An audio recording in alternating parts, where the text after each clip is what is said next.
Qui l'eût cru? 0,5% de taux d'intérêt en moins et voilà déjà le marché immobilier qui semble repartir. Plus sérieusement, beaucoup d'acquéreurs attendent la période avril, mai, juin pour lancer ou pour relancer leurs recherches. Tous les agents immobiliers savent que la période faste de la transaction se passe à ce moment-là.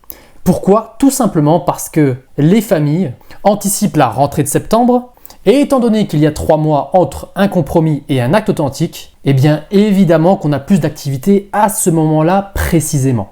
En réalité, cette période faste dure quasiment jusqu'à la mi-juillet. Et en août, il ne se passe plus rien. Les gens sont en vacances. Sauf bien sûr dans les secteurs touristiques comme chez nous. Si on revient un petit peu sur cette baisse de taux et que l'on se place du côté acquéreur, en réalité, ce petit gain de solvabilité a quand même un impact assez important. Parce que oui, de manière générale, lorsqu'on cherche à acheter un bien, on sait qu'il y a toujours de la négociation en immobilier, mais on ne sait jamais dans quelle mesure.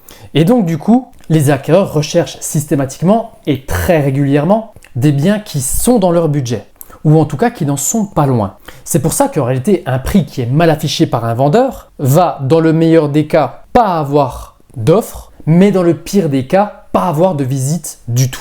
Et cette transition des taux de 1 à 4% a tout simplement désolvabilisé très rapidement une grande partie des acquéreurs. D'autant plus qu'ils avaient été choqués pour la plupart par la crise du taux d'usure et on avait eu des situations ridicules où des gens parfaitement finançables à des taux à 3% ne pouvaient pas tout simplement parce que les taux d'intérêt couplés à l'assurance dépassaient le taux d'usure de quasiment la totalité des acquéreurs. Et lorsque vous êtes coincé par ce type de mécanisme et que vous avez eu, entre guillemets, l'humiliation d'avoir vu votre dossier claquer, eh bien pour se remettre de ce choc, ça prend un petit peu de temps. Et ce un petit peu de temps, j'ai envie de vous dire que c'est à peu près 1 an. Parce que oui, la crise du taux d'usure, c'était il y a 1 an. Et très récemment, j'ai récupéré un acquéreur qui avait effectivement vu son dossier claquer et qui aujourd'hui revient sur le marché parce qu'il semble qu'il soit à nouveau finançable avec les nouveaux taux que sa banque lui propose. Donc toutes les transactions qui ne se sont pas faites avec les acquéreurs qui ont subi un petit peu ce phénomène reviennent aujourd'hui un petit peu sur le marché. En plus de cette baisse de taux, il faut aussi admettre que les banquiers demandent moins d'apports. Et donc du coup, les personnes qui n'ont pas forcément une épargne très conséquente, mais juste une épargne, on va dire entre guillemets normale, eh bien se retrouvent également solvabilisées parce que la banque demande entre guillemets un petit peu moins de risques. Et vu que les banques ont reconstitué leur marge pour pouvoir faire du crédit immobilier et qu'elles l'ont tout été en même temps, eh bien on a à nouveau une guerre entre les banques pour avoir le taux le plus bas possible. Bref, les banques refont du crédit immobilier. Ce phénomène est là depuis, on va dire, 4-5 semaines déjà.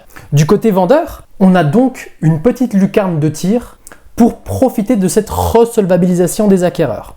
Mais attention, la tendance générale est quand même encore la même. Et un bien qui est mal positionné ou qui est encore à un prix hors marché, de toute façon ne trouvera pas acquéreur, même dans les conditions actuelles. Par contre, il est possible que votre annonce, qui n'avait absolument aucune réaction depuis le début de l'année, retrouve un vrai mordant sur les quelques mois qui vont arriver. Donc oui, nous sommes peut-être en train de retrouver un petit peu d'équilibre entre vendeurs et acquéreurs et on va peut-être avoir enfin un marché où ces deux groupes de personnes vont pouvoir enfin se comprendre de manière plus régulière. Cela étant dit, je tiens quand même à rappeler qu'on a quand même eu une année 2023 à 875 000 transactions et au vu des conditions de l'an dernier, honnêtement, pour moi, on est loin du crash et on est loin de la maxi-correction. Par contre, il est vrai que les marchés les plus chers, celles qui ont le plus profité, entre guillemets, des taux à 1%, eh bien ces marchés-là, eux, en revanche, continuent de baisser jusqu'à retrouver un niveau de solvabilisation des acquéreurs, on va dire, plus réel. Mais sur nos petits marchés, entre guillemets, avec des prix à 2000, 3000 ou 4000 euros du mètre, comme par chez nous, honnêtement, la resolvabilisation est assez efficace. Alors évidemment, on ne va pas retourner non plus sur des prix de 2021, encore que certains produits qui sont vraiment très récents et haut de gamme n'ont aucun problème à se vendre. Mais par contre, on aura vraiment beaucoup plus de liquidité sur les produits qui sont entre guillemets moyenne gamme. Bref, il y a peut-être une petite lucarne de tir pour les acquéreurs et les vendeurs pour pouvoir se mettre d'accord sur les 3 mois qui sont en train d'arriver.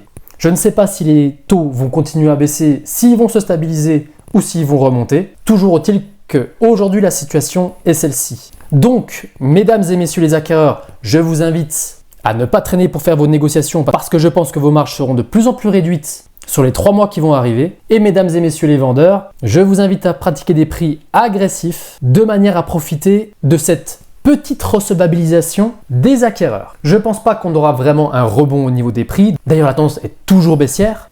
Mais peut-être qu'on aura un peu plus de liquidité sur le marché sur les 3 mois qui arrivent. Bref, profitez-en. Pour tous ceux que ça intéresse, comme d'habitude, Startimo en description pour pouvoir parler de votre projet immobilier, que ce soit en vente ou à l'achat, ou évidemment sur de l'investissement locatif. Et à tous les autres, je vous remercie de m'avoir suivi jusqu'ici et je vous dis à très vite pour de nouvelles vidéos. Ciao, ciao, ciao!